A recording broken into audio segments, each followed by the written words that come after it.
Hello and welcome back everyone to our channel the absolute chemistry. I am Abhishek. जैसे कि last lecture में हमने metal और non metal का जो पहला लेक्चर था उसमें हमने कंप्लीट कर लिया था, जो उसका up to metal and non metals का जो फिजिकल प्रॉपर्टी था वहाँ तक हमने कंप्लीट कर लिया था। आज हम लोग स्टार्ट करेंगे केमिकल प्रॉपर्टीज़, ठीक है। और आज का जो लेक्चर है बहुत इंपॉर्टेंट है। लास्ट जो लेक्चर था वो इतना इंपॉर्टेंट था नहीं फिजिकल प्रॉपर्टी, लेकिन chemical property is very important. तो आज का जो स्टार्ट करेंगे हम वो है chemical properties of metals। chemical properties of metals। तो देखो, पहला जो प्रॉपर्टी हम लोग स्टार्ट करेंगे, पहला प्रॉपर्टी वो होगा metals act as reducing agent। metal acts as reducing agent। देखो ये क्या है, थोड़ा समझो इसको। सपोज एक मेटल तुम एम ले रहे हो, ठीक है। मैं मेटल को एम से रिप्रेजेंट कर रहा हूँ। Suppose I am taking a metal M, okay. कोई भी हो सकता है, आर्बिट्रली तुमको जो लेना है ले सकते हो। एक मेटल में एम ले रहा हूँ, मैं क्या करूँगा, इसका एक गैसियस एटम में ले रहा हूँ, गैसियस एटम, ठीक है। सॉलिड नहीं, गैसियस वाला ले रहा हूँ। मैं अगर इससे देखो, मेटल्स का एक टेंडेंसी होता है, मैं आपको थोड़ा सा उसके बारे में बताऊंगा। पहले मैं आपको वो टेंडेंसी बता रहा हूँ कि मेटल का एक टेंडेंसी होता है, they will lose an electron. एक इलेक्ट्रॉन वो लूज करते हैं, या कोई भी इलेक्ट्रॉन वो लूज करते हैं, और एक पॉजिटिव आयोन उस मेटल का वो फॉर्म करना वो चाहते हैं। ये उसका एक टेंडेंसी होता है। They always try to lose one electron to form the positive ion और टू फॉर्म द कैटायन। ऐसा क्यों? देखो, हम जब पीरियडिक प्रॉपर्टीज देखेंगे जो आपका 5th टॉपिक में है, वहाँ पर हम एक चीज़ देखेंगे, वो है आयोनाइजेशन एनर्जी, ठीक है। Ionization energy. तो आयोनाइजेशन एनर्जी के बारे में थोड़ा सा मैं आपको बता रहा हूँ। देखो, आपको पता है, आपने स्ट्रक्चर ऑफ एटम देखा था। सपोज एक एटम इस तरह से होता है, ये उसका सेंटर में न्यूक्लियस था, और पूरा उसका जो आउटर मोस्ट शेल था, यानी कि पूरा बाहर जो इलेक्ट्रॉन होता है, पूरा बाहर जो इलेक्ट्रॉन होता है वो न्यूक्लियस से सबसे, मतलब एक एटम में जितने भी इलेक्ट्रॉन्स होते हैं, जो इलेक्ट्रॉन पूरा बाहर वाले सेल में होता है वो न्यूक्लियस से सबसे दूर होता है, सबसे दूर होता है। तो इसमें क्या होता है, न्यूक्लियस का जो, देखो ये पॉजिटिव होता है, ये नेगेटिव होता है। तो न्यूक्लियस इलेक्ट्रॉन पे एक अट्रैक्टिव फोर्स तो हमेशा डालता है, लेकिन जो न्यूक्लियस के बहुत करीब होगा वो उस पर ज़्यादा अट्रैक्शन अप्लाई करेगा। जो इलेक्ट्रॉन न्यूक्लियस से ज़्यादा दूर होगा वो उस पर कम अट्रैक्शन फोर्स, मतलब अट्रैक्टिव फोर्स अप्लाई कर पाएगा।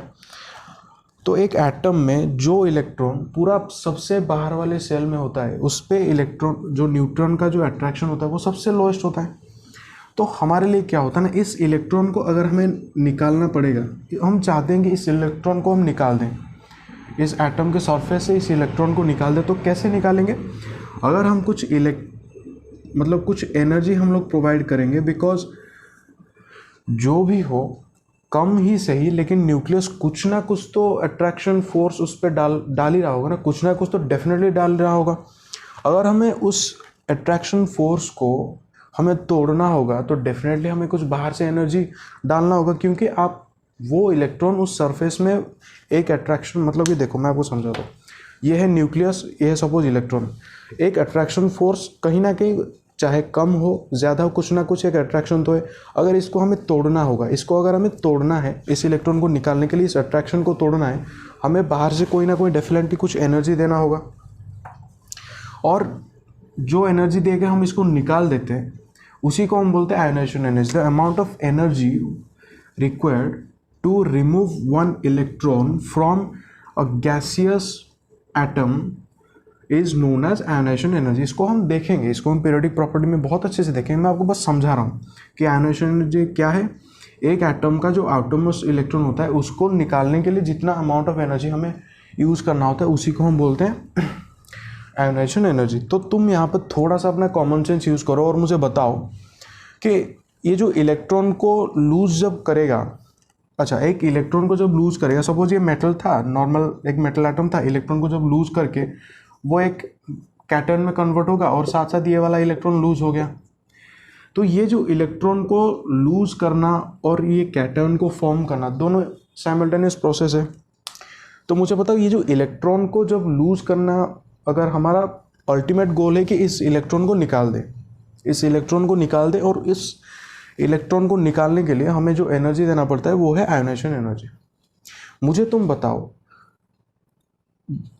आयोनाइजेशन एनर्जी अगर कम होगा या आयोनाइजेशन एनर्जी जब ज़्यादा होगा, आयोनाइजेशन एनर्जी अगर कम होगा और आयोनाइजेशन एनर्जी अगर ज़्यादा होगा, किस केस में हमारे लिए इजी होगा इस इलेक्ट्रॉन को निकालना? जब आयोनाइजेशन एनर्जी कम अमाउंट ऑफ एनर्जी हमें रिक्वायर्ड होगा या फिर ज़्यादा अमाउंट ऑफ रिक्वायर्ड एनर्जी हमें रिक्वायर्ड होगा उस इलेक्ट्रॉन को निकालने के लिए, कौन से केस में हमें इजी होगा? डेफिनेटली अगर हमें कम अमाउंट ऑफ एनर्जी हमें देना पड़ रहा है इस जो अट्रैक्शन को तोड़ के इलेक्ट्रॉन को निकालने के लिए, तो डेफिनेटली ये न्यूक्लियस इलेक्ट्रॉन को थोड़ा लूजली अट्रैक्ट किया होगा। लेकिन जहाँ पर हमें मोर अमाउंट ऑफ एनर्जी देना पड़ेगा उस वहाँ पर न्यूक्लियस का अट्रैक्शन ज़्यादा होगा, तो वहाँ पर हमें डिफ़िकल्ट होगा। लेकिन जहाँ पर कम एनर्जी होता है वहाँ पर न्यूक्लियस का अट्रैक्शन भी कम होता है, इसीलिए हमें कम एनर्जी दे के उसको हमें तोड़ना होता है। ठीक है, तो जब आयोनाइजेशन एनर्जी कम होगा, if ionization energy is low, electron is removed easily, electron is removed easily. ठीक है, तो इलेक्ट्रॉन को निकाल के हमें एक पॉजिटिव कैटन बनाने के लिए आयोनाइजेशन एनर्जी कम चाहिए। जितना कम होगा उतना अच्छा पॉजिटिव आयन वो बना पाएगा। तो मेटल ये जो टेंडेंसी शो करता है वो क्यों करता है, क्यों वो इलेक्ट्रॉन को देता है? Because metals have low ionization energy, metals have low ionization energy. इसको मैं IE से रिप्रेजेंट कर रहा हूँ इस आयोनाइजेशन एनर्जी को। ठीक है, because metals have low ionization energy, so it is comparatively easier to remove the outermost electron from the metal surface to form metal plus और metal cation फॉर्म करने में इजी होता है। तो इसलिए तो हमें यहाँ तक हम समझ गए कि क्यों मेटल्स इलेक्ट्रॉन को लूज करके कैटयन बनाते हैं, यहाँ तक हम समझ गए। ठीक है, अब हम रिड्यूसिंग एजेंट की तरफ जाएंगे कि वो क्यों हम इसको रिड्यूसिंग एजेंट बोलते हैं। ठीक है, देखो यहाँ पर समझा देता हूँ। हमें पता है जब हमने ऑक्सीडेशन रिडक्शन रिएक्शन, हमने पहला जो टॉपिक था, पहला चैप्टर था, उसमें हमने ऑक्सीडेशन रिडक्शन को पढ़ा था।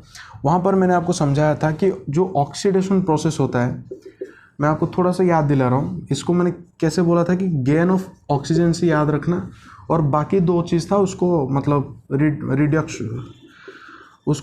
रिडक्शन उसका याद रखना, रिड्यूस ऑफ हाइड्रोजन और loss of hydrogen and loss of electron. ये था ऑक्सीडेशन प्रोसेस। सिर्फ मैंने बोला था इतना याद रख लेना कि ऑक्सीडेशन का मतलब होता है गेन ऑफ ऑक्सीजन, बाकी दोनों का लॉस, हाइड्रोजन एंड इलेक्ट्रॉन का लॉस, मैंने हर चीज़ का एग्जांपल दिया था। उसी तरह से मैंने बोला था कि रिडक्शन जो होगा उसका याद रखना लॉस ऑफ ऑक्सीजन, बाकी दोनों gain of hydrogen and gain of electron. तो यहाँ पर देखो क्या हो रहा है, ऑक्सीजन यहाँ मतलब इस मेटल एटम से एक इलेक्ट्रॉन लॉस हो रहा है। ओके, मेटल एटम से इलेक्ट्रॉन लॉस हो रहा है। So the loss of electron metal का हो रहा है। तो अगर लॉस ऑफ इलेक्ट्रॉन हो रहा है तो मेटल किस प्रोसेस में जा रहा है? Metal is going through oxidation. Metal is going through oxidation, that is metal atom is getting oxidized. Metal atom is getting oxidized, वो खुद ऑक्सीडाइज हो रहा है। तो मैंने आपको समझाया था वहाँ पर, अगर कोई एलिमेंट या कोई भी केमिकल सब्सटेंस अगर वो खुद ऑक्सीडेशन हो रहा है, वो खुद ऑक्सीडाइज हो रहा है, तो वो दूसरे को क्या कर सकता है? वो दूसरे को रिड्यूस कर सकता है। It can reduce another one. तो जो खुद ऑक्सीडाइज होता है वो किस तरह से बिहेव करता है? That behaves as a reducing agent that behaves as a reducing agent. फिर से समझा रहा हूँ, देखो मेटल एटम था, ऑक्सीजन लॉस किया, और हमें पता है लॉस ऑफ ऑक्सीजन क्या होता है, ऑक्सीडेशन। तो मेटल एटम का क्या हुआ, मेटल एटम का ऑक्सीडेशन हुआ। तो अगर मेटल एटम का ऑक्सीडेशन हुआ मतलब कि मेटल एटम खुद ऑक्सीडाइज हुआ, तो वो दूसरे को क्या करेगा, वो रिड्यूसिंग एजेंट, वो दूसरे को रिड्यूस करेगा। मतलब कि दूसरे को अगर वो रिड्यूस कर रहा है, इसीलिए उसको नाम देते हैं हम लोग रिड्यूसिंग एजेंट। ये मैंने आपको पहला जो टॉपिक था जो केमिकल रिएक्शन इक्वेशन, उसमें टाइप ऑफ रिएक्शन में जो ऑक्सीडेशन रिडक्शन पढ़ाया था, वहाँ पर बहुत अच्छे से मैंने एक्सप्लेन किया था। तो मैंने यहाँ पर आपको एक जो केमिकल नेचर था metals act as reducing agent, वो मैंने आपको समझा दिया। आई होप आपको यहाँ पर कोई डाउट नहीं होगा। तो नेक्स्ट जो प्रॉपर्टी हम मेटल का देखने वाले हैं वो है when metal reacts with oxygen O2, और इसको हम बोलते हैं कि बर्निंग इन एयर। आपके एनसीईआरटी में दिया है कि what happens when a metal is burning in presence of air. तो एयर में मैंने आपको पहले से बोला है, जलने का मतलब है ऑक्सीजन के साथ उसका रिएक्शन। सिंपल सा बात है। एक एग्जांपल जो हमने ऑलरेडी पढ़ा था, मैग्नीशियम, उसको ऑक्सीजन के साथ, मैग्नीशियम रिबन को हमने बहुत बार जलाया है, बनाता था मैग्नीशियम ऑक्साइड। मतलब क्या क्या बना रहा है, it is forming a metal oxide, it is forming a metal oxide. जब metal, when a metal reacts with oxygen it forms a metal oxide, metal reacts with oxygen to form a metal oxide। हमें इसमें समझने की कोई मतलब बड़ी बात नहीं कि मेटल ऑक्सीजन के साथ जल के मेटल ऑक्साइड बनाएगा, आपको बहुत बार ये जान चुके हो।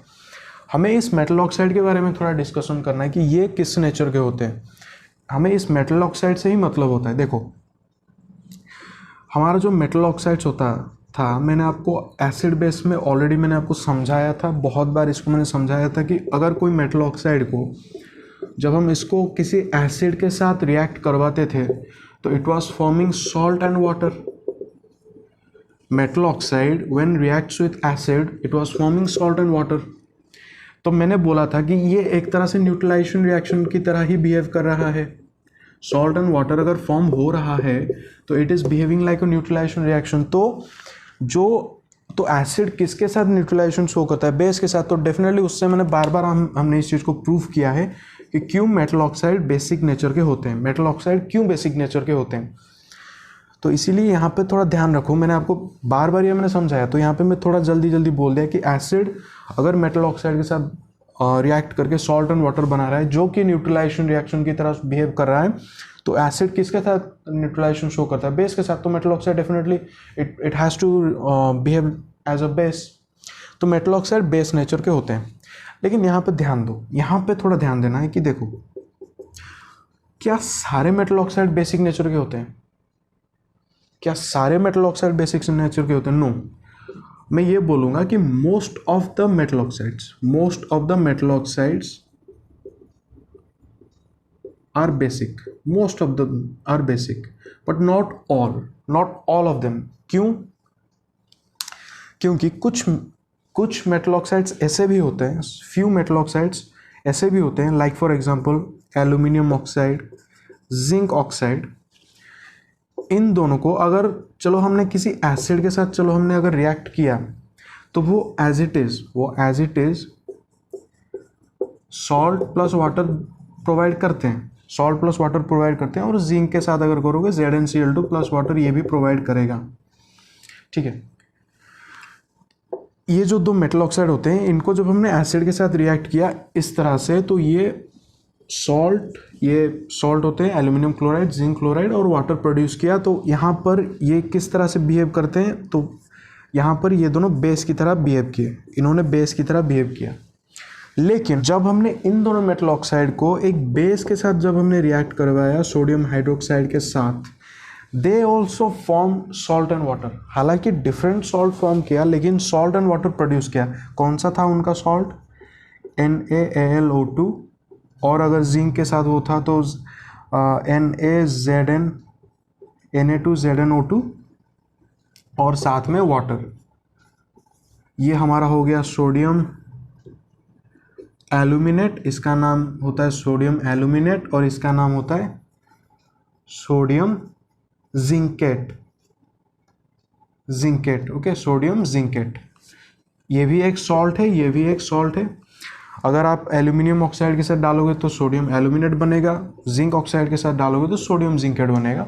लेकिन सॉल्ट के साथ एक वाटर ही फॉर्म हो रहा है, it is also behaving as a neutralization reaction. तो यहाँ पर देखो बेस के साथ रिएक्ट करवाए तो आपको मिल गया सॉल्ट एंड वाटर। तो यहाँ पर किस तरह से वो बिहेव किया, यहाँ पर तो ये लोग एसिड की तरह बिहेव किए, यहाँ पर तो ये एसिड की तरह बिहेव किए। पहले केस में उन्होंने बेस की तरह बिहेव किया था और सेकेंड केस में उन्होंने एसिड की तरह बिहेव किया था। तो इस तरह के जो मेटल ऑक्साइड्स होते हैं, इस तरह के जो मेटल ऑक्साइड्स होते हैं उनको हम बोलते हैं, यहाँ पर इम्पॉर्टेंट एक टर्म आप आज सीखोगे, वो होते हैं एम्फोटेरिक ऑक्साइड्स। उनको हम बोलते हैं amphoteric oxides.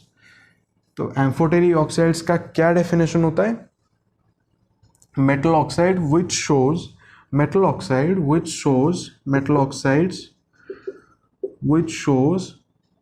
Both acidic and basic nature. Metal oxide which shows both acidic as well as basic nature, उनको हम बोलते हैं amphoteric oxides.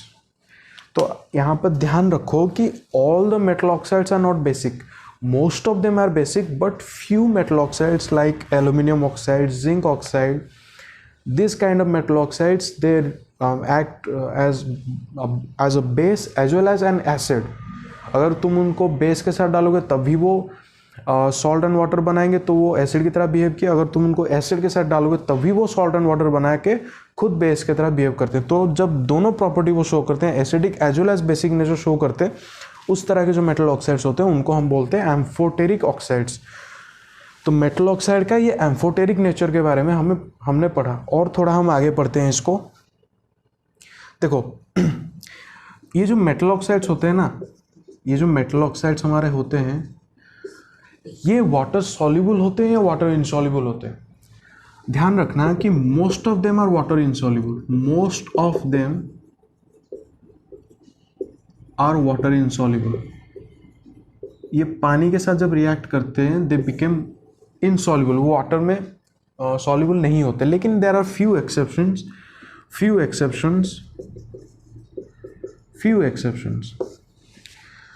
Sodium and potassium, oxides of sodium and potassium, these are the exceptions. अगर आप sodium oxide को ले रहे हो या फिर आप पोटेशियम ऑक्साइड को ले रहे हो, उसको जब आप पानी में डालोगे, इसको भी पानी में डालो, इसको भी पानी में डालो, जब आप इसको पानी में डालोगे तो आपको मिलेगा सोडियम हाइड्रोक्साइड। जब इसको एक्वस, इसका एक्वस, इसका सॉलिड, हमेशा याद रखना इसका जो फिजिकल स्टेट मेंशन करना। इसको अगर पानी में डालोगे तो it will form KOH, aqueous, ठीक है। तो मेटल ऑक्साइड जब पानी में रिएक्ट किया, कौन कौन से मेटल का? Sodium and potassium, the oxides of sodium and potassium.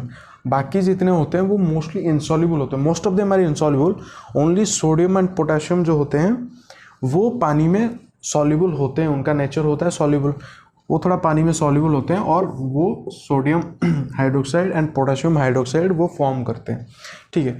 तो ये था मेटल ऑक्साइड्स के बारे में थोड़ी सी बातें। अब थोड़ा और आगे हम लोग चलते हैं।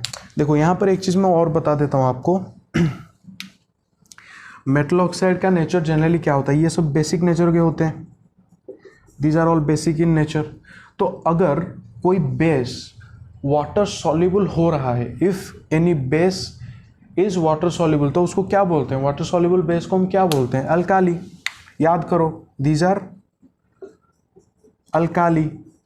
मैंने बोला था ना, आपको पढ़ाया था ये सब कि अल्काली का क्या था? Water soluble base. अगर वाटर सॉल्युबल होगा कोई बेस तो उसको हम बोलते थे अल्काली। तो यहाँ पर देखो, ये जो सोडियम ऑक्साइड या पोटेशियम ऑक्साइड जो बेस की तरह हमारे मेटल ऑक्साइड रिएक्ट करते हैं, बिहेव करते हैं, वो जब वाटर में डिसॉल्व हो जाते हैं या वाटर में सॉल्युबल होते हैं तो उनको हम बोलते हैं alkali. So this two are examples of alkali. ठीक है. तो देखो हमें पता चला कि मेटल जब ऑक्सीजन के साथ रिएक्ट करता है तो वो मेटल ऑक्साइड फॉर्म करता है. लेकिन क्या हर मेटल, सारे के सारे मेटल जब आप ऑक्सीजन के साथ रिएक्ट करते हैं तो क्या उनका रिएक्टिविटी सिमिलर होता है? यानी कि वो क्या उतने इफेक्टिवली या उतना जल्दी या उतना स्पीड, उतना फास्ट होके वो ऑक्सीजन के साथ रिएक्ट करते हैं, या वो उतना इफेक्टिव नहीं होते? कुछ मेटल्स बहुत ज़्यादा होते हैं, कुछ मेटल कम होते हैं, ऐसा होता है? या सारे के सारे रिएक्शन ऑक्सीजन के साथ मतलब सेम तरह से दिखाते हैं? बिल्कुल ऐसा नहीं है. हर मेटल का थोड़ा डिफरेंट तरह के वो रिएक्शन शो करते हैं, डिफरेंट कंडीशन में शो करते हैं. कुछ मेटल्स ऐसे होते हैं जो कि बहुत विगरसली शो करते हैं, कुछ मेटल्स ऐसे होते हैं जो कि थोड़ा स्लो होते हैं, कुछ मेटल्स ऐसे होते हैं कि बहुत स्लो होते हैं, और कुछ मेटल्स ऐसे भी होते हैं जो कि रिएक्ट ही नहीं करते. किस तरह से होता है वो हम देखते हैं अभी. थोड़ा सा यहाँ पर अगर आपको हेडिंग डालना है तो आप डाल सकते हो कि reaction of metal with oxygen varies as follow. देखो हम एक कुछ मेटल्स के बारे में हम पहले देखेंगे. पहला जो टाइप ऑफ मेटल हम देखते हैं, चलो सोडियम एंड पोटेशियम को ही देखेंगे. सोडियम एंड पोटेशियम को अगर तुम देखोगे तो इसको अगर तुम ऑक्सीजन के साथ रिएक्ट करवाओगे ना, they will react in room temperature. मतलब कि कोई उनके लिए स्पेशल टेम्परेचर की या कोई स्पेशल कंडीशन की ज़रूरत नहीं है. आप सोडियम मेटल को ऐसे ही या पोटेशियम मेटल को ऐसे ही दिखा दो, ऐसे ही निकाल लो, वो ऑक्सीडाइज हो जाएंगे, इमीडिएटली ऑक्सीडाइज हो जाएंगे, और बहुत विगरसली ऑक्सीडाइज होते हैं, बहुत वायलेंटली ऑक्सीडाइज हो जाते हैं. तो ये जो रिएक्शन भी शो करता है वो बहुत ज़्यादा विगरस होता है, बहुत ज़्यादा वायलेंट हो जाते हैं. तो यहाँ पर क्या होगा, जब आप सोडियम या फिर पोटेशियम को जब आप ऑक्सीजन के साथ जब ये रूम टेम्परेचर में ही शो करते हैं रिएक्शन, तो जब सोडियम ऑक्साइड या फिर जो पोटेशियम ऑक्साइड वो शो करते हैं, दे show it in room temperature. उनके लिए कोई भी स्पेशल कंडीशन की ज़रूरत नहीं होता, वो वेरी विगरसली वो रिएक्ट करते हैं, वेरी विगरसली वो रिएक्ट करते हैं. तो इनका जो रिएक्शन होता है, this two metals are most reactive for oxygen. Most reactive for oxygen. तो ऑक्सीजन के साथ रिएक्शन करने के लिए ये जो मेटल्स होते हैं वो बहुत रेडीली वो रिएक्शन करते हैं ऑक्सीजन के साथ, क्योंकि उनके लिए कोई स्पेशल कंडीशन की ज़रूरत है ही नहीं. तो इसीलिए जो सोडियम और पोटेशियम मेटल को लैब में कहाँ स्टोर करते हैं, उसको केरोसिन में स्टोर करते हैं. केरोसिन में जो हमारा केरोसिन ऑयल होता है ना, उसमें स्टोर करते हैं, सो दैट ये वाटर जो एयर के कॉन्टैक्ट में वो ना आए, उसके चारों ओर केरोसिन ऑयल एक लेयर फॉर्म करके रहे, ये ऑक्सीजन जो एटमॉस्फेयर का जो ऑक्सीजन है उसके कांटेक्ट में ना आए, वरना वो इमीडिएटली ऑक्सीडाइज हो जाते हैं. कोई स्पेशल कंडीशन, कोई हीटिंग, कुछ ज़रूरत नहीं है. आप सिर्फ उनको निकाल लो ऑक्सीजन से, सॉरी जो केरोसिन से थोड़ा निकाल लो, उसको थोड़ा सा ड्राई कर देना, वो वहीं हो जाएंगे ऑक्सीडाइज. इतना मतलब विगोरसली वो ऑक्सीडाइज होते हैं. फिर जो नेक्स्ट टाइप ऑफ मेटल्स होते हैं उनको देखते हैं हम. सेकेंड टाइप्स जो देखते हैं, देखो इनमें थोड़ा सा मज़ा आएगा. सेकेंड टाइप के जो कुछ मेटल्स हम लोग देखेंगे, zinc, magnesium, aluminium, zinc, lead, इनके बारे में देखते हैं. आपको तो सिंबल तो पता ही होगा ना, आपने ऑलरेडी तो सिंबल पढ़ लिया. तो हम सिंबल पढ़ने के बाद उसको नाम से लिखने का कोई मतलब नहीं बनेगा कि मैं इसको पूरा मैग्नीशियम लिखूँ, इसको एल्यूमिनियम लिखूँ. सिंबल से ही उसको रिप्रेजेंट किया जाता है. ठीक है. तो अब देखो इनके बारे में थोड़ा ध्यान से देखो. जो मैग्नीशियम होता है, हमने ऑलरेडी इसका रिएक्शन अपने ऑक्सीजन के साथ देखा है. मैग्नीशियम को जब आप ऑक्सीजन के साथ जलाओगे तो it will produce a dazzling light. देखो ये सब मैंने 2-3 बार हमने पहला टॉपिक में डिस्कस किया है. इसको फिर से मैं क्या समझाऊंगी क्यों कैसे डैजलिंग लाइट शो करता है. तो जो मैग्नीशियम ऑक्साइड बनाता है, इट मतलब एक डैजलिंग लाइट के प्रोडक्शन, मतलब एक डैजलिंग लाइट भी वहाँ पे प्रोड्यूस होता है. देखो ये जो भी रिएक्शंस होते हैं ना, ये भी ऑलमोस्ट रूम टेम्परेचर में हो ही जाते हैं, ऑलमोस्ट रूम टेम्परेचर में हो ही जाते हैं, या फिर थोड़ा सा हीटिंग करोगे हो जाएगा. ये भी बहुत रिएक्टिव होते हैं. These are also highly reactive, these are also highly reactive, these are also highly reactive metals, but less reactive than sodium and potassium. Sodium and potassium जितना विगरसली रिएक्ट करते हैं ऑक्सीजन के साथ, ये उतना विगरसली रिएक्ट नहीं करते। हाँ, ये करते हैं, बहुत विगरसली करते हैं, मतलब बहुत रेडिली करते हैं, लेकिन इतना रेडिली वो नहीं करते। देखो मैं थोड़ा जल्दी लिख रहा हूँ, मैं थोड़ा बहुत जल्दी जल्दी लिखता हूँ, तो थोड़ा सा आप अगर नोट्स वोट बना रहे हो तो थोड़ा पॉज करके आप बना सकते हो। तो देखो जब मैग्नीशियम का केस मैंने बताया, फिर देखते हैं एल्यूमिनियम। देखो यहाँ पर थोड़ा सा आपको समझना है, जब आप एल्यूमिनियम को डालोगे तो it will form aluminium oxide. ये जो मेटल्स होते हैं ना, ये जो चार मेटल्स मैंने यहाँ पे लिखा है, जब ये ऑक्सीजन के साथ रिएक्ट करते हैं, they form a protective layer, they form a protective layer over them. Protective layer को आपने जाना है क्यों? जब मैग्नीशियम रिबन जब आप मैग्नीशियम रिबन का जो एक्सपेरिमेंट था ये वाला, वहाँ पर हमने बोला था कि देखो मैग्नीशियम जब रिबन आप लोगे उसको पहले सैंड पेपर से क्लीन करना। क्यों करना? बिकॉज उसके ऊपर ऑलरेडी मैग्नीशियम का जो outer layer of pure magnesium था वो ऑलरेडी ऑक्सीडाइज हो चुका है जो एटमॉस्फेरिक ऑक्सीजन के साथ आकर, तो उसको आपको क्लीन करना होगा। क्यों? क्योंकि वहाँ पर एक प्रोटेक्टिव लेयर बन जाता है। तो प्रोटेक्टिव लेयर का एक मतलब ड्रॉबैक भी है, उसका फ़ायदा भी है। ड्रॉबैक ऐसा है कि एक लेयर हमारा ख़राब हो गया, लेकिन फ़ायदा ये है कि जब उसके ऊपर एक प्रोटेक्टिव लेयर बन जाता है तो उसके नीचे वाले जो प्योर मैग्नीशियम होता है, उसके नीचे जो प्योर मैग्नीशियम होता है वो और ऑक्सीडाइज नहीं होते, क्योंकि ऊपर वाला ऑक्सीडाइज हो चुका है, नीचे वाले जो लेयर्स होते हैं वो और ऑक्सीडाइज नहीं होते। तो इसलिए जो मतलब ये जो प्रोटेक्टिव लेयर का ड्रॉबैक भी है, लेकिन उसका बेनिफिट भी हमें मिलता है, उसके नीचे वाले जो लेयर्स होते हैं वो ऑक्सीडाइज नहीं होते। तो एल्यूमिनियम भी इस तरह से ऑक्सीडाइज करता है, और एक प्रोटेक्टिव लेयर एल्यूमिनियम ऑक्साइड का भी प्रोड्यूस करता है। यहाँ पर और एक कॉन्सेप्ट आपका एनसीईआरटी में थोड़ा सा बोला था मैंने, आपको थोड़ा सा मैं बता देता हूँ। एनोडाइजेशन। देखो एनोडाइजेशन में क्या होता है, मतलब क्यों एनोडाइजेशन करते हैं। देखो हमारा ये मानना होता है कि जब हम किसी सपोज एल्यूमिनियम का आप बनाना चाहते हो, कोई एल्यूमिनियम का आप स्टोर कर रहे हो, हम बोलते हैं कि अगर उसके ऊपर एक प्रोटेक्टिव लेयर बन जाएगा तो उसका जो अंदर वाला जो एल्यूमिनियम होगा ना वो एटलीस्ट प्योर रहे। ऊपर वाला छोड़ो, एक लेयर थोड़ा ऑक्सीडाइज हो गया उसको हम साफ कर देंगे, लेकिन अंदर वाले जो लेयर्स होते हैं वो थोड़ा प्योर एल्यूमिनियम रहे, वो ऑक्सीडाइज ना हो जाए। तो हम क्या करते हैं, जानबूझकर हम उस पर प्रोटेक्टिव लेयर देते हैं एल्यूमिनियम ऑक्साइड का। तो होगा यूं, देखो क्या होगा, तो सोचो कि अगर ये प्रोटेक्टिव लेयर थोड़ा थिक हो जाए, जानबूझकर हम उसको थोड़ा सा थिक बना दें, तो ये ज़्यादा अच्छे से प्रोटेक्ट कर पाएगा अंदर वाले जो, देखो जो बड़े बड़े एल्यूमिनियम के सपोज आप रॉड्स बना रहे हो या बड़े बड़े एल्यूमिनियम के वायर्स बना रहे हो जो कि एल्यूमिनियम प्रोडक्शन कंपनीज में होता है, वहाँ पर अगर आपको थोड़ा सा थिक लेयर का ऑक्सीडेशन अगर उस पर हो गया है तो अंदर का जो मास है एल्यूमिनियम का वो बहुत मतलब प्योर होकर रहेगा। तो हम जानबूझकर थोड़ा सा उस पर ज़्यादा हम उसको ऑक्सीडाइज, उस ऊपर एक ऑक्सीडाइज एल्यूमिनियम का एक लेयर बनाते हैं। वो कैसे करते हैं उसको इस एनोडाइजेशन प्रोसेस से हम करते हैं। देखो एनोडाइजेशन किस टर्म से आया है, एनोडाइजेशन एनोड से आया है। मैंने आपको थोड़ा सा इलेक्ट्रोलाइटिक जो डिसोसिएशन बोला था उसमें इलेक्ट्रोलिसिस का थोड़ा सा आइडिया दिया था, वहाँ पर मैंने आपको एनोड और कैथोड का बोला था। एनोड हमेशा याद रखना, जिस इलेक्ट्रोड पे ऑक्सीडेशन होता है, उस इलेक्ट्रोड को एनोड बोलते हैं, और जिस इलेक्ट्रोड पे रिडक्शन होता है, जिस इलेक्ट्रॉन पे रिडक्शन होता है उसको कैथोड बोलते हैं। हमें ये चाहिए कि एनोड पे ऑक्सीडेशन होता है, तो हम क्या करेंगे, हमें चाहिए एल्यूमिनियम का ऊपर एक ऑक्सीडाइज्ड एल्यूमिनियम हमें चाहिए एल्यूमिनियम ऑक्साइड के रूप में, ठीक है।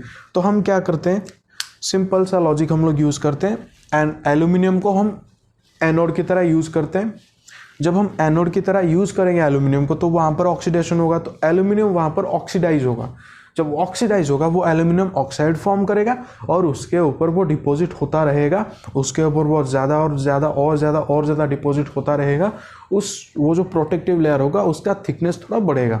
इतना ही लॉजिक होता है एनोडाइजेशन का। बस ध्यान रखना, एनोड ऑक्सीडेशन, और इस एल्यूमिनियम को हम एनोड की तरह यूज़ करते हैं, एल्यूमिनियम इलेक्ट्रोड को हम एनोड की तरह यूज़ करते हैं, जिसको हमें जिसके ऊपर ऑक्सीडाइजेशन करना होता है उसको हम एनोड की तरह यूज़ करते हैं। तो वहाँ उस एंड पे ऑक्सीडेशन होता है, मतलब कि एल्यूमिनियम का ऑक्सीडेशन होता है।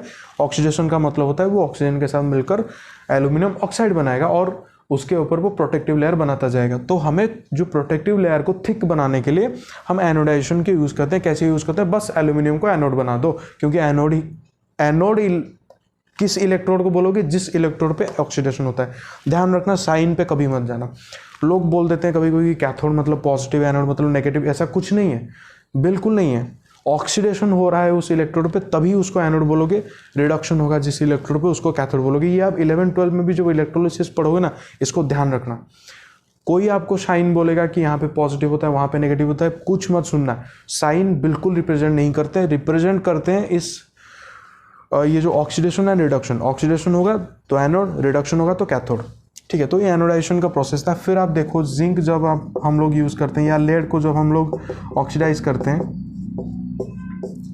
तो जब जिंक ऑक्साइड या लेड ऑक्साइड बनता है, ये ना थोड़ा थोड़ा इस पर हीटिंग चाहिए, इस पर थोड़ा हीटिंग चाहिए। ये रूम टेम्परेचर पे नहीं होते, इनमें थोड़ा सा हीटिंग चाहिए।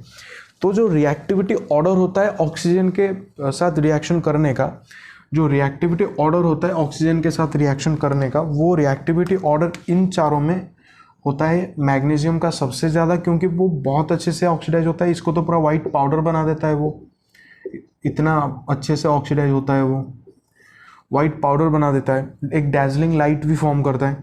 तो मैग्नीशियम का सबसे ज़्यादा, उसके बाद आएगा एल्यूमिनियम का, एल्यूमिनियम, उसके बाद आएगा जिंक, उसके बाद आएगा अपना लेड। ये होता है रिएक्टिविटी टुवर्ड्स ऑक्सीजन।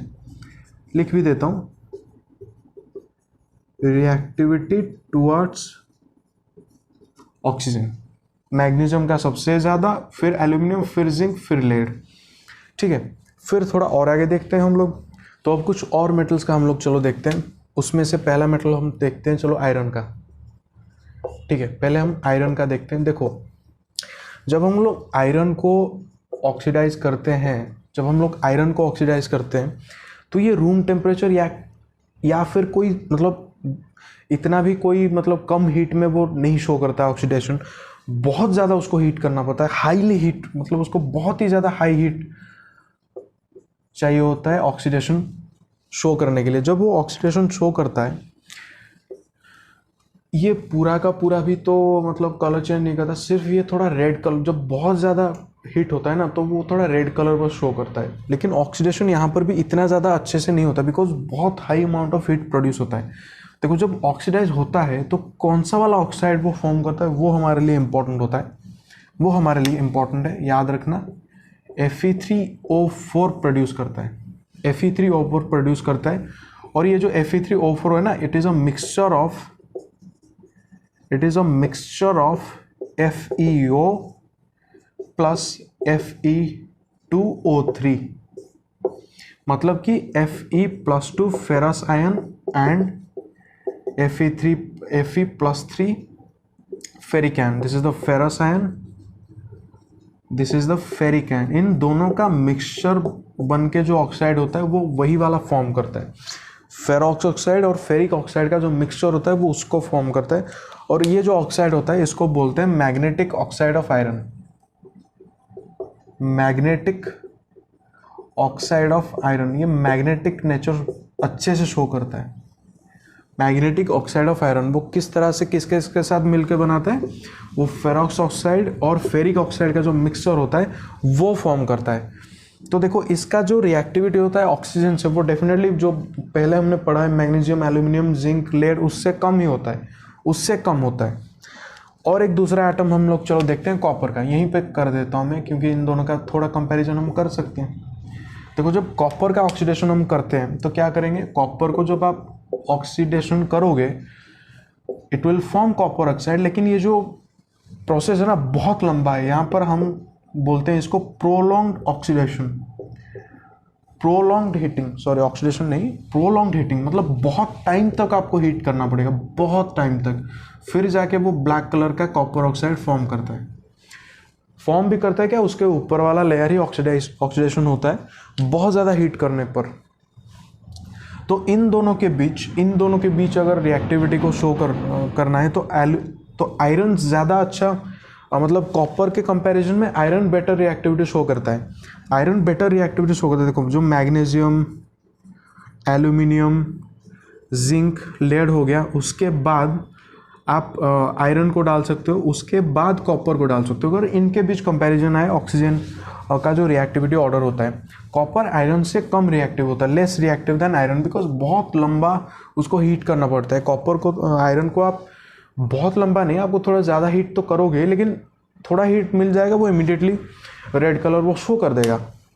लेकिन कॉपर के केस में वो बहुत टाइम तक आपको हीट प्रोवाइड करना पड़ेगा, वरना वो कोई रिएक्शन वो शो नहीं करेगा, ऑक्सीडेशन वो शो ही नहीं करेगा। फिर और कुछ मतलब ऐसे मतलब गजब के एलिमेंट्स होते हैं, गजब के मेटल्स होते हैं जो कि रिएक्ट करते ही नहीं, उस तरह के जो मेटल्स हैं हमारे, जैसे कि सिल्वर हो गया, गोल्ड हो गया, प्लैटिनम हो गया, इस तरह के जो मेटल्स हमारे होते हैं, they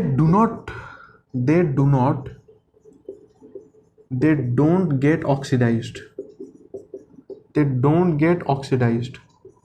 और यही तो कॉज होता है ना, यही तो रीज़न होता है उनको हम ज्वेलरी वगैरह बनाने में यूज़ करते हैं। क्यों? क्योंकि वो ऑक्सीडाइज ही नहीं होते। अगर ऑक्सीडाइज हो गया होता, अगर सिल्वर ऑक्सीडाइज हो जाएगा और ब्लैक हो जाएगा बहुत इजीली, तो डेफिनेटली उसको ज्वेलरी के रूप में आप यूज़ तो नहीं कर पाओगे ना, उसका शाइन ही चला जाएगा। उस तरह से गोल्ड होता है, उस तरह से प्लैटिनम होता है, they do not get oxidize, वो बिल्कुल ऑक्सीडेशन शो ही नहीं करते। इस तरह का जो उनका नेचर होता है ना, ये उनका आप इनर्टनेस बोल सकते हो। इनर्ट मतलब क्या होता है कि कोई रिएक्शन शो नहीं करेगा, कोई रिएक्शन वो शो नहीं करते हैं, वो थोड़े इनर्टनेस होते हैं, वो इनर्ट रहते हैं, किसी के साथ कोई रिएक्शन शो नहीं करते generally. So they do not get oxidise.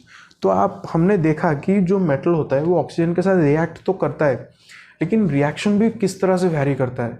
Reaction का जो टेंडेंसी होता है, दैट टेंडेंसी ऑफ रिएक्शन और tendency of reacting with oxygen of different metals, how they vary, हमने उसको अच्छे से देखा। अब हम थोड़ा आगे बढ़ेंगे, तो अब नेक्स्ट केमिकल प्रॉपर्टी को स्टार्ट करेंगे। मैंने कुछ लिखा है वहाँ पर, इसको देख के आपको कुछ याद आना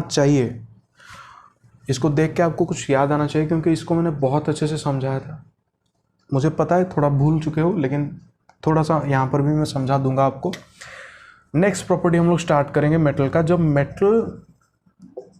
when metals react with water, when metal reacts with water, क्या प्रोड्यूस करता है वो मैं बताता हूँ। पहले आपको देखो, एक मेटल को जब आप, when a metal reacts with water, it produces इधर मेटल ऑक्साइड, इधर उस मेटल का ऑक्साइड और उस मेटल का हाइड्रोक्साइड,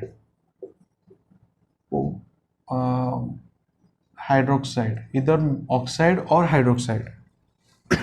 मेटल जब वाटर के साथ रिएक्ट करेगा तो वो उस मेटल का ऑक्साइड बनेगा या फिर मेटल का हाइड्रोक्साइड बनेगा। ये हमारे लिए जितना ज़रूरी नहीं है, हमारे लिए ये ज़्यादा ज़रूरी है। It will produce hydrogen gas, it will evolve hydrogen gas, it will produce hydrogen gas। अब आएगा मज़ा। देखो, हाइड्रोजन गैस जो प्रोड्यूस हो रहा है, ये जो हाइड्रोजन गैस जो प्रोड्यूस होगा वो कहाँ से प्रोड्यूस होगा? ये हाइड्रोजन गैस कहाँ से मिला? वो हाइड्रोजन गैस डेफिनेटली इस वाटर से मिला, इस H2O से मिला। हाइड्रोजन गैस हमें H2O से मिला। तो तुम थोड़ा इसको ध्यान से देखो, एक मेटल यहाँ से इस हाइड्रोजन को डिस्प्लेस किया, इस मेटल ने यहाँ से इस वाटर से इस हाइड्रोजन को डिस्प्लेस किया। डिस्प्लेस तो क्या ये एक तरह से डिस्प्लेसमेंट रिएक्शन का एग्जाम्पल नहीं बोल सकते हो आप? क्या आप इसको एक डिस्प्लेसमेंट रिएक्शन का एग्जाम्पल नहीं बता सकते हो? डेफिनेटली बता सकते हो। और डिस्प्लेसमेंट रिएक्शन पहले टॉपिक में मैंने इतना अच्छे से समझाया था, और वहीं से मैंने इसको इसीलिए लिखा है। क्यों? ये क्या है? This is the reactivity order of metals. और यहाँ पर आपको क्या मैंने याद रखने को बोला था? जो ऊपर होगा इस ऑर्डर में, जो इस ऑर्डर में ऊपर होगा, वो दूसरे वाले मेटल को डिस्प्लेस कर सकता है उसके मेटल सॉल्ट से। उसको दूसरे वाले जो ऊपर मेटल होता है वो उसके नीचे जो भी मेटल्स होता है उसको वो उसके मेटल सॉल्ट से डिस्प्लेस कर सकता है और खुद अपना सॉल्ट बना देगा। जैसे कि एग्जांपल हमने लिया था जिंक और कॉपर सल्फेट लिया था, अपने याद दिला रहा हूँ, बस याद दिलाने के लिए बता रहा हूँ थोड़ा। जिंक और कॉपर सल्फेट हमने लिया था, क्या हो रहा था, जिंक सल्फेट बन रहा था, कॉपर को डिस्प्लेस कर रहा था जिंक। क्यों? जिंक ऊपर था, कॉपर नीचे था। लेकिन ये उसका उल्टा नहीं होता था, उल्टा तो बिल्कुल नहीं होता था कि आप कॉपर को जिंक सल्फेट में डाल दो और जिंक को डिस्प्लेस कर देता था, ऐसा बिल्कुल नहीं होता था, क्योंकि जिंक ऊपर था रिएक्टिविटी ऑर्डर में, वो कॉपर को डिस्प्लेस कर देता था, लेकिन कॉपर जिंक को डिस्प्लेस नहीं कर पाएगा। तो उसी तरह से हमें यहाँ पर हाइड्रोजन को डिस्प्लेस करना है, हमें यहाँ पर हाइड्रोजन को डिस्प्लेस करना है। तो हाइड्रोजन को कौन से मेटल डिस्प्लेस करेंगे? जो हाइड्रोजन को कौन से मेटल वाटर से डिस्प्लेस करेंगे? जो हाइड्रोजन के ऊपर है। जो हाइड्रोजन के नीचे हैं वो रिएक्ट ही नहीं करेंगे, लेकिन ये वाले जो ऊपर वाले जो उसको डिस्प्लेस करेंगे, क्या वो सब उसको उतना इफेक्टिवली डिस्प्लेस कर पाएंगे? नहीं कर पाएंगे। क्यों? क्योंकि ऊपर वाले ज़्यादा रिएक्टिव होते हैं और रिएक्टिविटी ऑर्डर डिक्रीज करता है। ऊपर वाले से यहाँ तक रिएक्टिविटी ऑर्डर डिक्रीज करेगा। जितना इफेक्टिवली सोडियम पोटेशियम इसको डिस्प्लेस करेंगे, उतना इफेक्टिवली कभी भी आयरन उसको डिस्प्लेस नहीं कर पाएगा।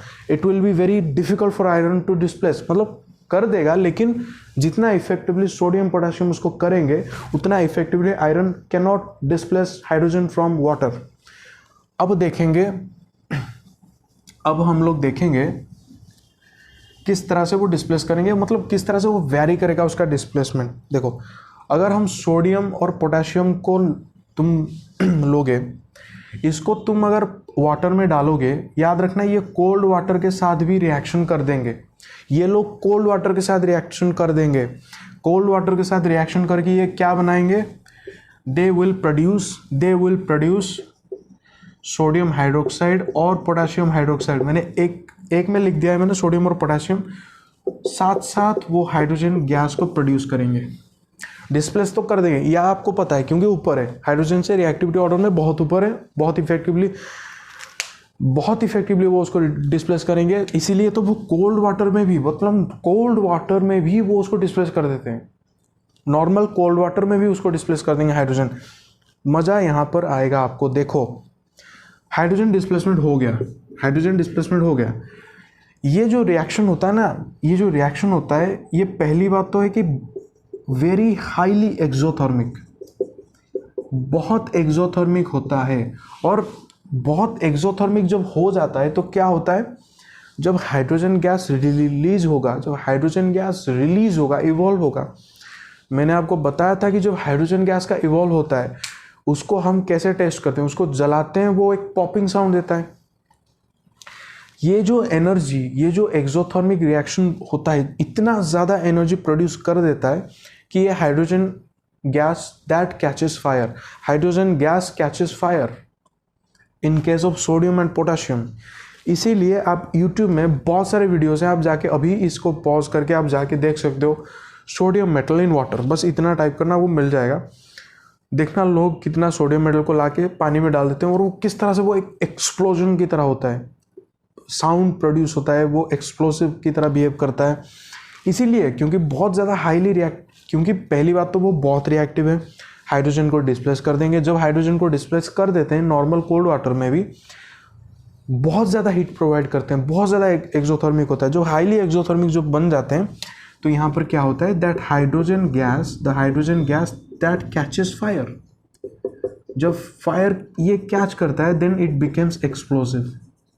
तो इसीलिए जो छोटा मोटा एक्सप्लोजन थोड़ा सा होता है सोडियम मेटल का वाटर में, वो इसीलिए होता है, बहुत रिएक्टिव होता है, बहुत हाईली एक्सोथर्मिक होता है, और जो हाइड्रोजन गैस रिलीज होता है that catches fire due to that highly exothermic nature of this reaction, फिर वो एक्सप्लोसिव की तरह बिहेव करता है। साउंड प्रोड्यूस होता है, हाइड्रोजन जलेगा तो डेफिनेटली पॉपिंग साउंड होगा, अच्छा साउंड प्रोड्यूस होता है, बहुत जोरों का साउंड प्रोड्यूस होता है और एक एक्सप्लोसिव की तरह बिहेव करता है। आप जाके देख सकते हो।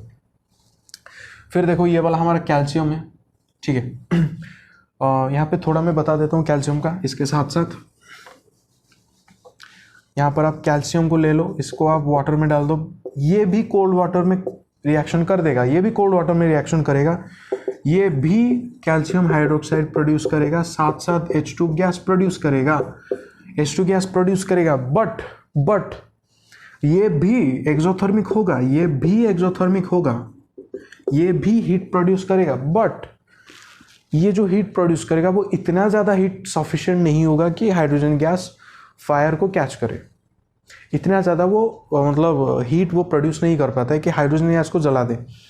तो इसीलिए ये नॉट एक्सप्लोसिव होता है, इट इज़ नॉट एक्सप्लोसिव, ये एक्सप्लोसिव नहीं होता। लेकिन सोडियम और पोटेशियम में it behaves as an explosive reaction. क्यों? बहुत जितना मतलब एक्सोथर्मिक होता है इतना ज़्यादा हीट प्रोड्यूस कर देता है कि ये hydrogen gas catches fire, it catches fire. But in case of calcium ये भी एक्सोथर्मिक है, लेकिन इतना ज़्यादा हीट प्रोड्यूस नहीं करता कि हाइड्रोजन को जला दें। थोड़ा रिएक्टिविटी कम हुआ, नीचे आ गए, थोड़ा रिएक्टिविटी कम हुआ। अब और रिएक्टिविटी कैसे कम होता जाता है उसको देखते चलते हैं। सोडियम पोटेशियम गया, कैल्शियम गया, अब मैग्नीशियम की बात करेंगे। तो अब चलो मैग्नीशियम की बात करते हैं। जब हम मैग्नीशियम को तुम वाटर में डालोगे, याद रखना ये कोल्ड वाटर के साथ रिएक्शन नहीं कर पाता, क्योंकि थोड़ा सा रिएक्टिविटी कम हो जाता है रिएक्टिव ऑर्डर में। तो इसके लिए हमें थोड़ा हॉट वाटर चाहिए होता है, इसके लिए हमें हॉट वाटर लेना पड़ता है, फिर वो प्रोड्यूस करेगा अपना जो मैग्नीशियम हाइड्रोक्साइड, साथ साथ प्रोड्यूस करेगा हाइड्रोजन गैस। ठीक है, रिएक्टिविटी थोड़ा कम हुआ, कोल्ड वाटर में रिएक्शन नहीं कर पाया, हॉट वाटर में किया। थोड़ा सा याद रखना, अगर ये सब लिक्विड है, ठीक है, ये सब लिक्विड है, ऊपर दोनों भी लिक्विड था। अगर आप मैग्नीशियम सॉलिड को, ये भी सॉलिड है, अगर आप स्टीम जो कि होता है अपना वाटर वेपर, वाटर जो गैसियस स्टेट में जो होता है, स्टीम के साथ अगर रिएक्ट करवाओगे, if magnesium react with steam it produces magnesium oxide and hydrogen gas. यहाँ पर मैग्नीशियम ऑक्साइड प्रोड्यूस होता है, लेकिन हॉट वाटर में हाइड्रोक्साइड प्रोड्यूस होता है। ये थोड़ा एक्स्ट्रा इन्फॉर्मेशन है, इसको समझ लेना। थोड़ा सा रिएक्टिविटी कम हुआ मैग्नीशियम तक, फिर देखते हैं, चलो हम लोग थोड़ा और नीचे आते हैं। एल्यूमिनियम, जिंक, आयरन को एक साथ देख लेते हैं। चलो एल्यूमिनियम, जिंक और आयरन को एक साथ देख लेते हैं। ये जो होते हैं इनको जब तुम वाटर के साथ रिएक्शन करवाओगे, ना तो ये कोल्ड वाटर में करेंगे, ना ही ये हॉट वाटर में करेंगे। ये सिर्फ और सिर्फ वाटर वेपर या फिर स्टीम के प्रेजेंस में ये रिएक्शन करेंगे। स्टीम के प्रेजेंस में रिएक्शन करके एल्यूमिनियम बनेगा अपना एल्यूमिनियम ऑक्साइड, जिंक बनाएगा जिंक ऑक्साइड, आयरन बनाएगा Fe3O4। ठीक है, ये तीनों अपना ऑक्साइड बनाएंगे। रिएक्टिविटी और कम हुआ, क्योंकि यहाँ पर ना तो कोल्ड वाटर में कर पाया, ना ही वो लोग हॉट वाटर में कर पाए, उनके लिए स्टीम की ज़रूरत पड़ गई। तो यहाँ पर उनका रिएक्टिविटी और कम हुआ। और मुझे बताने की ज़रूरत है क्या कि अगर कॉपर को ले लो, मर्क्यूरी को ले लो, सिल्वर को ले लो, गोल्ड को ले लो या फिर प्लैटिनम को ले लो, क्या ये वाटर के साथ रिएक्ट करके हाइड्रोजन को डिस्प्लेस कर पाएंगे? रिएक्टिविटी ऑर्डर में हाइड्रोजन से नीचे है, वो डेफिनेटली नहीं कर पाएंगे। They cannot show this reaction. So यहाँ पर आप बोल सकते हो कि they do not displace hydrogen. ये जो रिएक्शन है ये वाले मेटल शो नहीं करेंगे। तो देखो किस तरह से रिएक्टिविटी ऑर्डर ऑफ मेटल, जो कि मैंने उस टाइम पे समझाया था, मैंने इसीलिए समझाया था कि बहुत सारे यूज इसमें आएंगे। यूज आ गया किस तरह से जो ऊपर वाले होते हैं मेटल्स रिएक्टिविटी ऑर्डर में, वो कितना मतलब ज़्यादा रिएक्टिव होते हैं। फिर नीचे उनका रिएक्टिविटी ऑर्डर किस तरह से कम हुआ। सोडियम और पोटेशियम तो एक्सप्लोसिव बन गए, कैल्शियम भी उस तरह से मतलब कोल्ड वाटर में, ये तीनों कोल्ड वाटर में रिएक्ट कर लिए। ये मैग्नीशियम हमारा हॉट वाटर में गया। ये सब तो हमारे लिए स्टीम की ज़रूरत हो गई। और हाइड्रोजन के नीचे वाले वो तो रिएक्ट कर ही नहीं पाए, और लेड भी इतना इफेक्टिवली रिएक्ट नहीं करता। उसके ऊपर होता है लेकिन इतना इफेक्टिवली रिएक्ट नहीं करता, लेकिन कर लेगा। लेकिन ये लोग तो बिल्कुल नहीं कर पाएंगे, क्योंकि ये तो हाइड्रोजन के नीचे है रिएक्टिविटी ऑर्डर में। Copper, mercury, silver, gold, platinum. तो ये था हमारा जो मेटल का रिएक्शन विथ वाटर। अब थोड़ा आगे बढ़ते हैं। तो देखो नेक्स्ट जो प्रॉपर्टी हम लोग देखेंगे, metal react with acids. Dilute acid, थोड़ा डाइल्यूट वाले हम लेते हैं, जो भी ले लो चलेगा। एसिड क्या बनाता है? मेटल जब एसिड के साथ रिएक्ट करेगा बनाएगा अपना सॉल्ट और साथ में बनाएगा H2 gas. H2 gas, H2 gas, similar concept, hydrogen displace कर रहा है, similar concept as before, hydrogen को डिस्प्लेस कर रहा है। तो जो ऊपर वाले होंगे मेटल्स वो हाइड्रोजन को डिस्प्लेस कर पाएंगे, जो नीचे वाले हैं वो नहीं कर पाएंगे। सिंपल सी बात है, इसमें कोई दिक्कत की बात है क्या? नहीं है। तो मैं सिर्फ सिंपल आपको बता देता हूँ, एक दो एग्जांपल मैं आपको बोल दे रहा हूँ। लाइक फॉर एग्जांपल, हाँ चलो मैं यहाँ पे कर देता हूँ। सपोज सोडियम को अगर आप HCl के साथ डाल दिए तो आपको बनेगा sodium chloride plus hydrogen gas. ऐसे आप सबको कर लोगे, मैं ज़्यादा उसमें घुसूंगा नहीं। एल्यूमिनियम को डाल दो ना, एल्यूमिनियम को डाल दो AlCl3 प्लस हाइड्रोजन गैस। ज़रूरी नहीं है, कुछ ज़रूरी नहीं है, बस मुझे इतना सा आपको बताना है। Reactivity order will decrease, reactivity order will decrease. तो रिएक्टिविटी ऑर्डर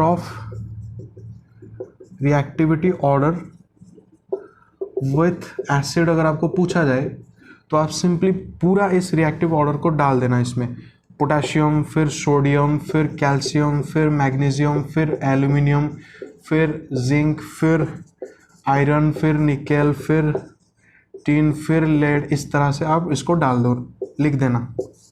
रिएक्टिविटी यहाँ पर भी डिक्रीज होगा। मैंने ऑलरेडी समझा दिया है, हाइड्रोजन डिस्प्लेस हो रहा है, बस इतना ही हमें जानना था इसमें कि हाइड्रोजन इज गेटिंग डिस्प्लेस्ड। यहाँ पर भी हाइड्रोजन डिस्प्लेस हो रहा है, तो यहाँ पर भी डिस्प्लेसमेंट रिएक्शन को यूज़ करना है। देखो ये रिएक्शंस को अगर आपको रट्टा नहीं मारना है, पहले टॉपिक जो मैंने पढ़ाया है, पहला चैप्टर जो आपका है केमिकल रिएक्शन, केमिकल इक्वेशन, उसको देख लो।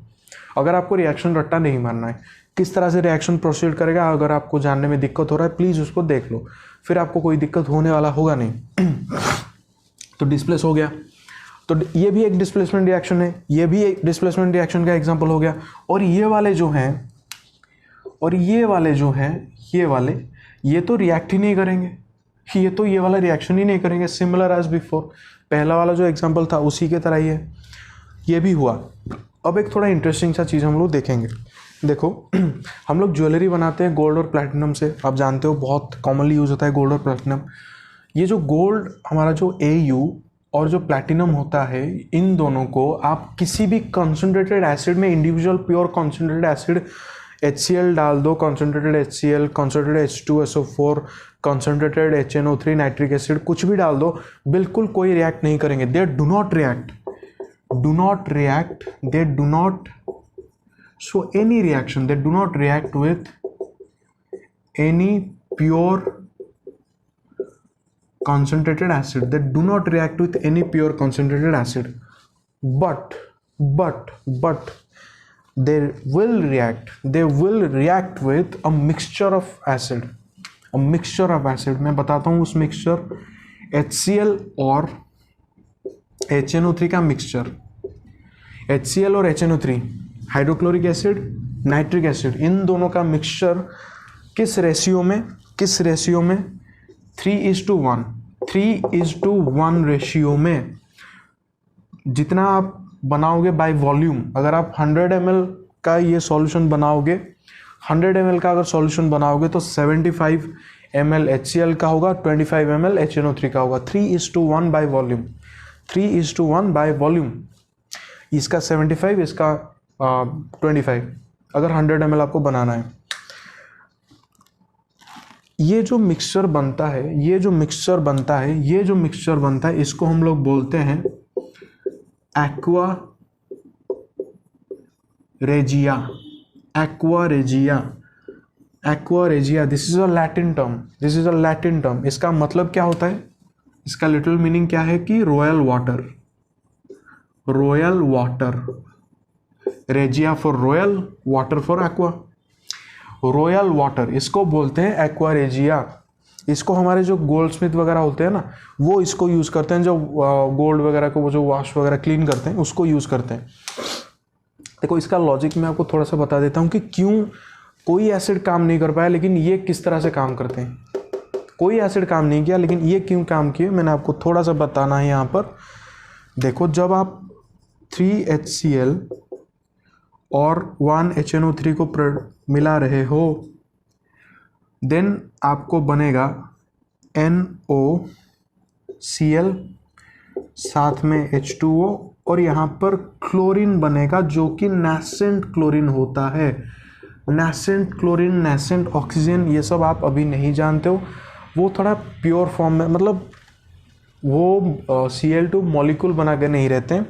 नॉर्मली जो ऑक्सीजन होता है वो मॉलिकुलर फॉर्म में रहता है, क्लोरीन होता है वो मॉलिकुलर फॉर्म में रहता है, लेकिन यहाँ पर वो एटॉमिक फॉर्म में आपको मिल जाएगा। तो एटॉमिक फॉर्म में मिलेंगे तो ये सब पागल होते हैं, पूरा पागल होते हैं, वो गोल्ड को खा जाएंगे क्योंकि उनको स्टेबिलिटी चाहिए मॉलिकुलर फॉर्म में। ये इस तरह से रह नहीं पाएंगे। ये जब गोल्ड के पास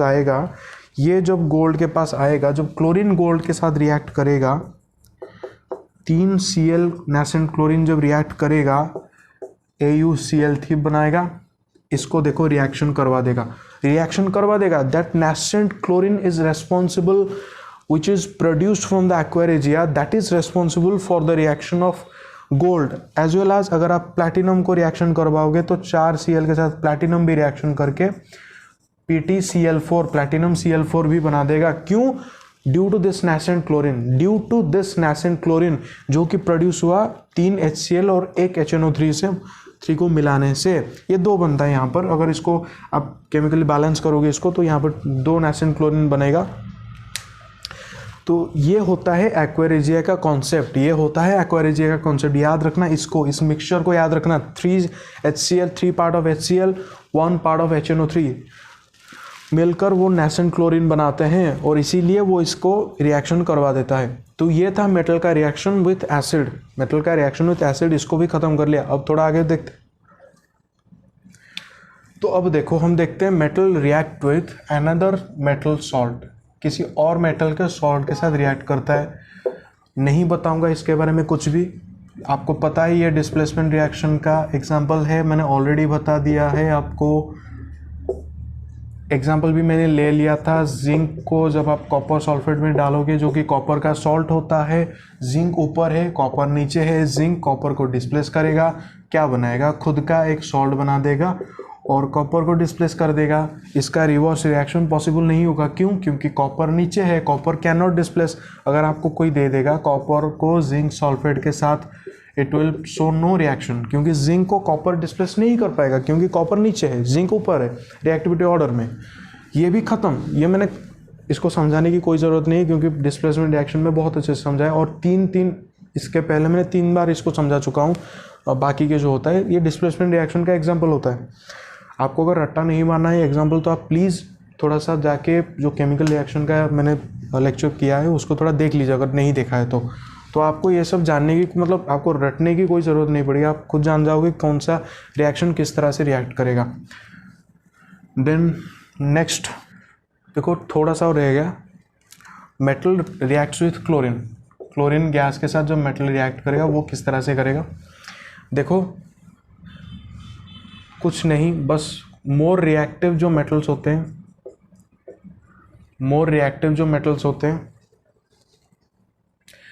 जो हमारा सोडियम हो गया, कैल्शियम हो गया,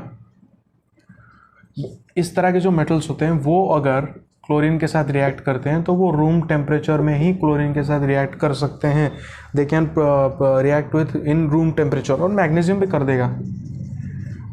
भी करेगा। तो ये NaCl या फिर CaCl2, MgCl2 ये बनाएंगे। ये सब मोर रिएक्टिव मेटल्स होते हैं, ये रूम टेम्परेचर में करेंगे। और अगर जो बाकी जो थोड़ा लेस रिएक्टिव मेटल्स होते हैं, देखो इसमें और समझाने लायक कुछ है नहीं, आपको रिएक्टिविटी ऑर्डर का पूरा आइडिया आ गया है दिमाग में। एल्यूमिनियम हो गया, जिंक हो गया, आयरन हो गया, ये सब जब क्लोरीन गैस के साथ रिएक्ट करेंगे, इनको थोड़ा सा आपको हीट करना पड़ेगा। You have to heat it, थोड़ा सा हीट देना पड़ेगा। ये भी लेकिन प्रोड्यूस कर देंगे, AlCl3 बना देगा, ये अपना ZnCl2 बनाएगा, ये अपना FeCl3 बना देगा। तो इस तरह से क्लोरीन के साथ रिएक्ट कर देंगे। और एक ही रिएक्शन रह गया, उसको मैं यहीं पर बता देता हूँ, वो है when metals react with hydrogen।